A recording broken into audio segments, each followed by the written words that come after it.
Hi, I've never done this before. I've never done a video. I've never done any form of YouTubing. I've watched lots. I've listened to lots. But at 49 years of age, I'm finally starting to open my eyes as to what's going on around us. In recent times, I've watched the slow progression of Islam into Europe. Muslims have been around forever. Islam's been around forever. But to see us bending over backwards to be politically correct and not criticise, I find myself in a situation where I can no longer be quiet. I'm a true believer that if you're not part of the solution, you're part of the problem. Islam is not a race, it's an ideology. My father fought in World War II.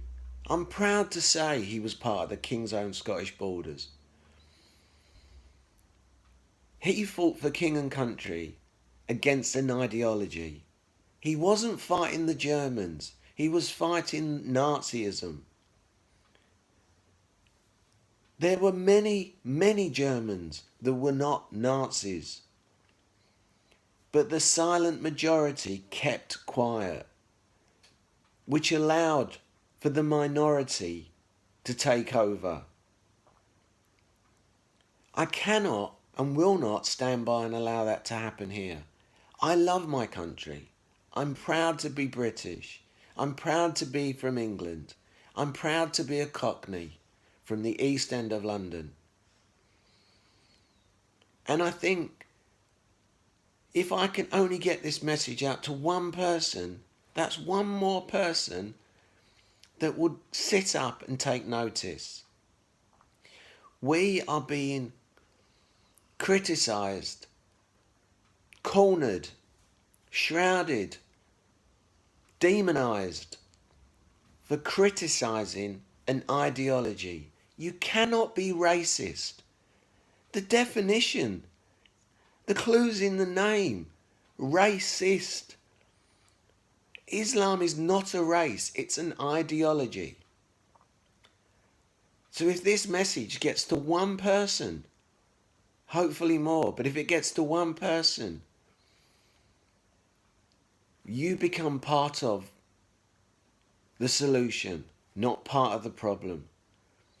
I've watched hundreds of hours of video on YouTube. I've seen stuff I agree with, I've seen stuff I disagree with. But I will fight to the death to give these people the right to say what they want. I don't have to agree. But the ideology of Islam doesn't allow for debate. It doesn't allow for people to discuss. It tells you what to think and how to think.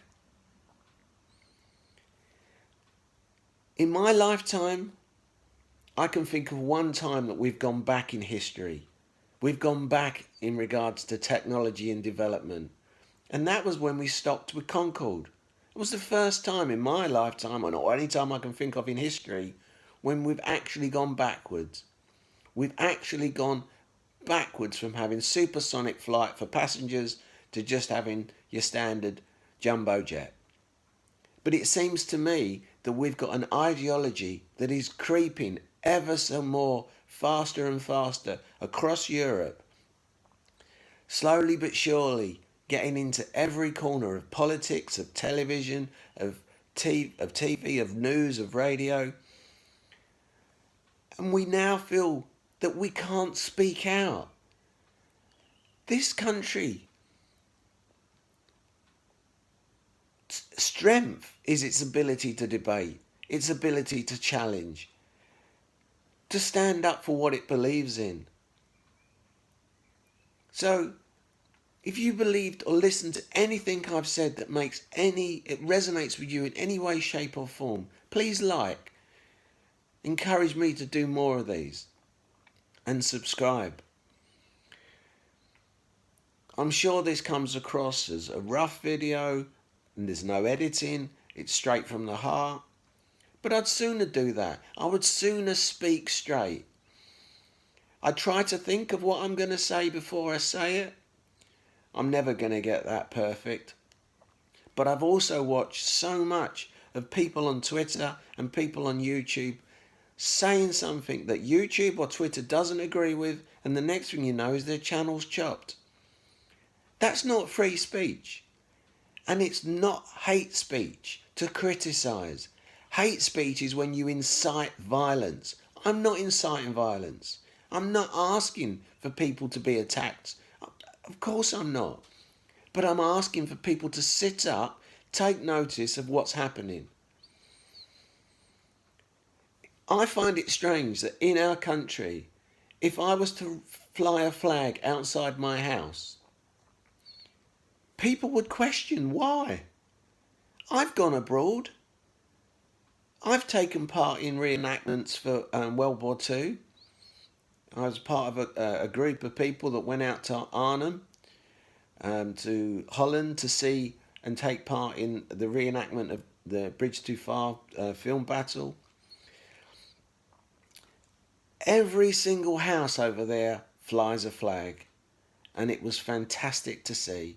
And it isn't something that happens just over a short period of time during the year. They do it all year long. In the States, you see many, many houses flying the flag. And yet in our country, it's almost, hang on a second, why is that guy flying the flag? So think about some of the things I've said. Leave your comments. I'll promise you I'll read all of them. And I do apologise for the roughness of the video. It's only my first one. Give me a break. Thank you. And thanks for listening.